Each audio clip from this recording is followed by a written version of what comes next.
The mystical Kabbalistic perception of the Almighty is nothing but an act of love. The entire Zohar stands on this foundation. For an expert in faith, because we're now talking about the Jewish religion, Judaism,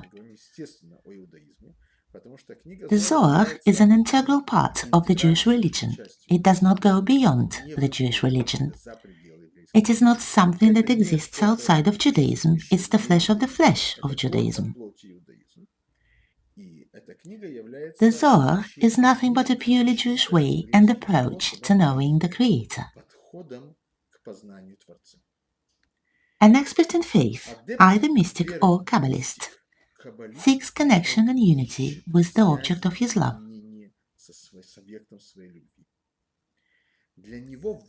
For him, the highest degree of happiness is to feel or to see, even for a brief moment, a flash of the divine light, to feel its closeness, to be as close as possible to the object of his love.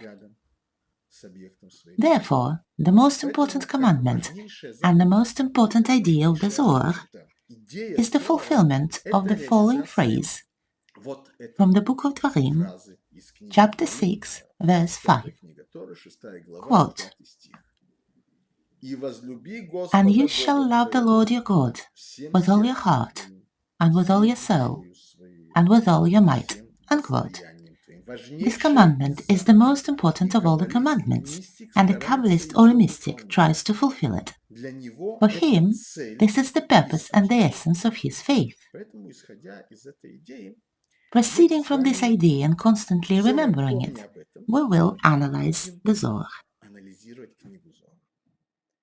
Now, how exactly does the Kabbalist seek the connection with the object of his love?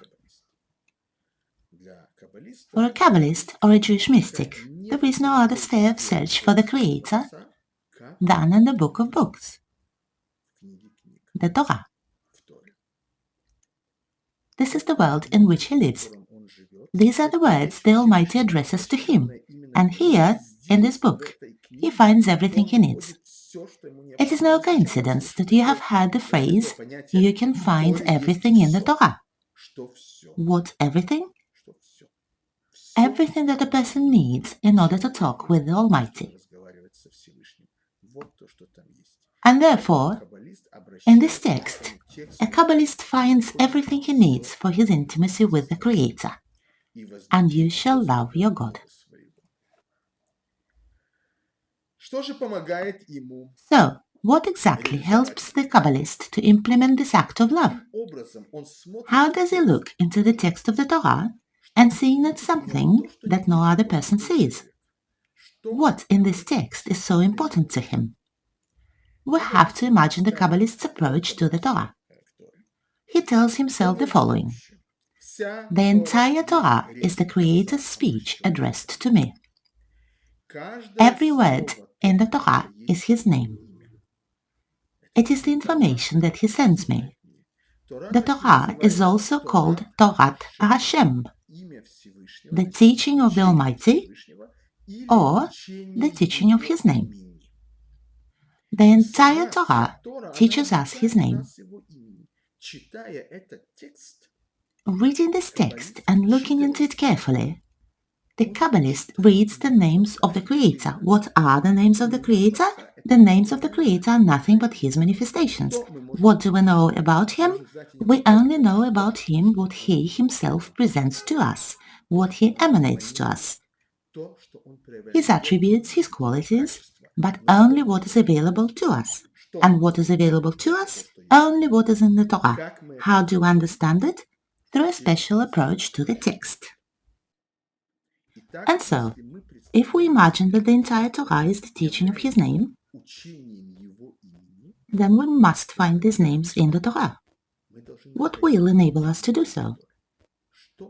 We must remember the books preceding the Zohar, for example, the book of creation, or Sefer Yetzirah.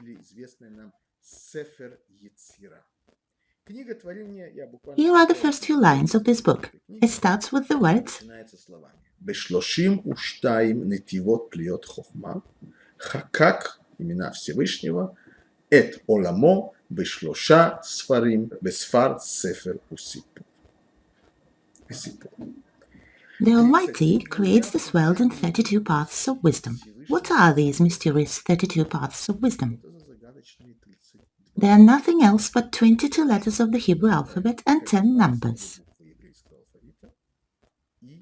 With 22 letters of the Hebrew alphabet and 10 numbers, we can express any thought. We can write poetry. We can express our love or express our friendship. Also, with the help of 22 letters, we can express any philosophical thought. We won't have any problem with it.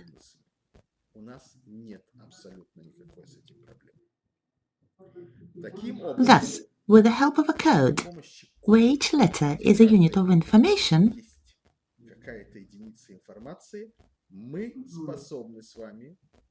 we can read the Torah in a completely different way. Again, we have 22 letters and 10 numbers.